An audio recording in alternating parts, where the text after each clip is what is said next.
Hey guys, it's your favorite off-brand aggro player, but today I'm actually shaking it up a bit. Although in the first match I do respond like pretty aggressively to the Conquerlius pick with my Bunny Dom Hwyong, if you wait on my opponent's pick a bit, you're gonna see that they want me to have as much fun as humanely possible because they pick. You better stop! Yeah, they pick cleave, so this is gonna actually be a showcase of a turn 2 or more of a standard playstyle. It's not my favorite playstyle because I personally find the matches kind of dull and boring at times, especially when it gets to the double Soul Weaver playstyle, you know? But sometimes in epicseven, you can't always play aggro like you want to because my opponent has picked my fastest units plus my best built speed imprint, so I can no longer like try to race him. So I have to tank down and double down on the anti-cleave. My opponent picks Ida, Commander Pavel as the last two picks, and I opt to pick Celine as the force ban. I ban Ida thinking that he doesn't have a good bridge unit for this team, but you're soon gonna see that it's not 100% going the way I wanted to. His para outspeeds everything, not surprising, but it turns out this para is actually on a crit chance neck, or like some really cracked crit chance gear, and he could proc Commander Pavel S2 right now, but I think he was discouraged by the Bunny Dom S2, I guess. Not too sure. But this match is pretty much over unless this Conquer Lilius also crits with their S1, but I'm not too sure. Like, I get Perez can be built on crit chance next for CDOM, but it's kind of rare to see Conquer Lilius do the same thing, you know? Like, most people build her like kind of bulky. Yeah. Even with a Sasha's cut, it's not enough, and Bunny Dom dying is actually gonna hurt his chances of his Watcher Shuri surviving, and sure enough, the match is basically over now.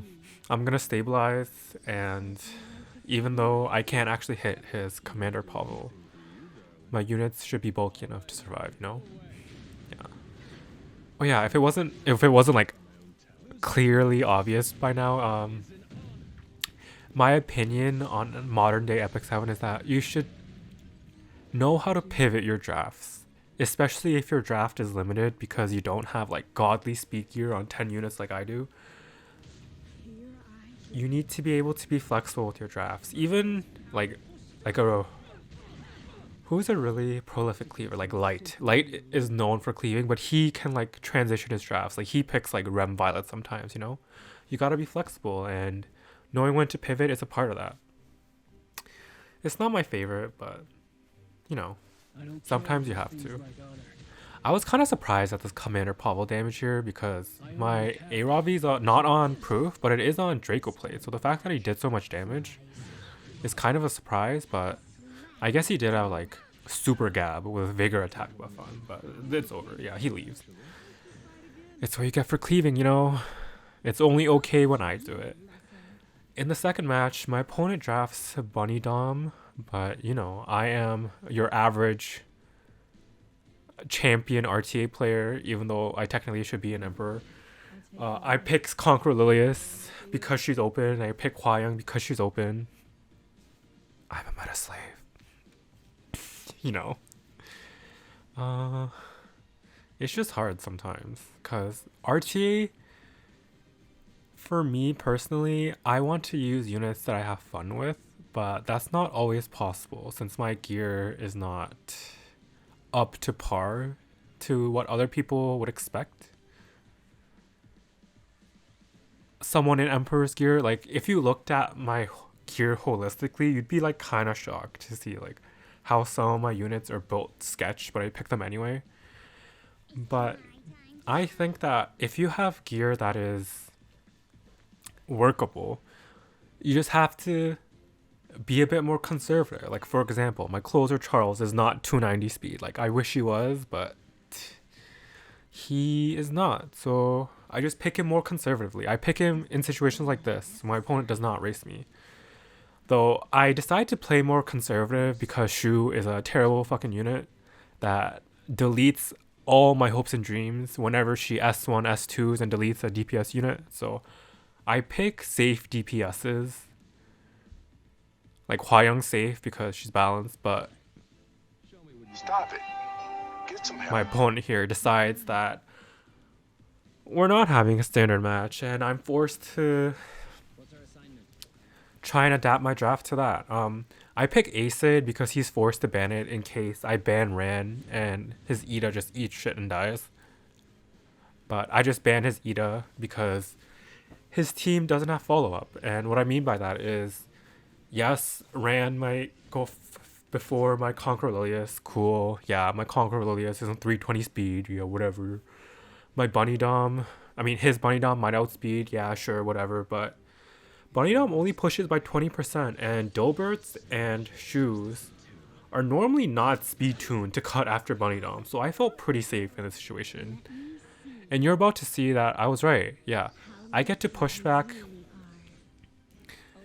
Dilbert because she's coming up next, and I don't want the CR push. But it happens anyway. Spoiler alert. Like, I'm just Monka, but it's fine. Sylvan Sage Vivian should survive this, and Hwayoung should survive this. So it's all good. And I can already stabilize. Once I get attack buff on Hwayoung, and I can slam that S3 into Shu, and my Sylvan Sage can go, I think the Shu should, die? Or she should be very crippled to the point where my hand guy follow-up should kill. So it's all good. I've been having some mental boom in RTA lately, which is why these matches don't have the most variety, but if you ever decide to climb in RTA, you just have to know that mental is a big part of it. Yes, having good units and having good gear is nice. Yes, knowing how to draft well is good, but RTA, if you are not a whale with like a 70-60% win rate, just prepare yourself to play like 1,000 games or 2,000 games of RTA to hit Emperor.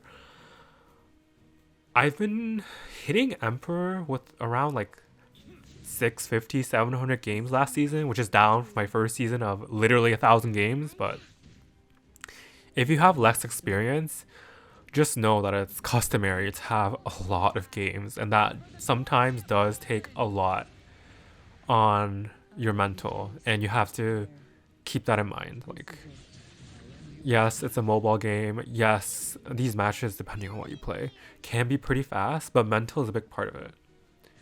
And I win, so it's great. I do lose a lot. Like, I don't show all of my losses, but a lot of my losses are just me speed racing other fast initiators, and sometimes I get speed RNG'd, or sometimes I get 15%'ed, and I just don't think that's exciting to see, you know? You can like go watch YDCV and then he can be like, oh, that's speed RNG. No, I'm just kidding. I'm just kidding.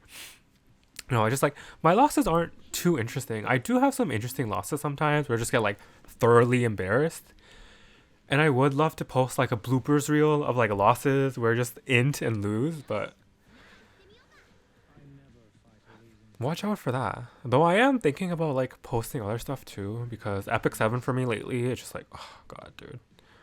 This meta, like I complain about it a lot, but like the meta doesn't change, so my complaints will not either, you know? Like if they wanted me to complain about other things, they should have done something else.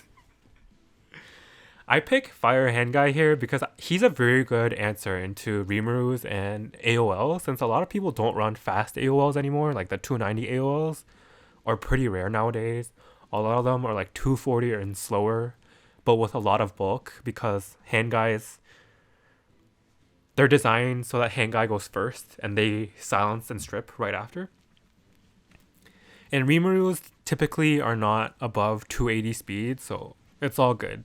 If you guys are struggling with that, I would highly recommend a Fire Kaorik. Just know that with attack buff, like with a faster DN or like even Vigor from Conquer Lilies, he can one-shot a surprising amount of units. my opponent here decides to double down on the tank, picks RB for like whatever reason. I pick Ida because she's good here, and decided to ban AOL because nobody likes that unit, even though I have Hangai. This match is pretty much over, even from the ban phase. I think he should have banned either Ida or Cowrick and taken his chances, but you know, it happens.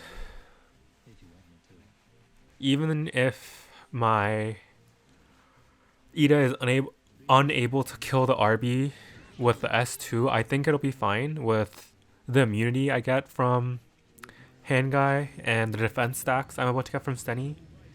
But yeah. Oh yeah, if you guys are still here watching, I would just like to thank you for your support. Like, I've been getting a lot of like traction on my videos from what they used to be. And if you have any like tips or suggestions, just let me know. I know this one guy was like, can you showcase some different builds? And I can work on that, but just know that my units are kind of sketch.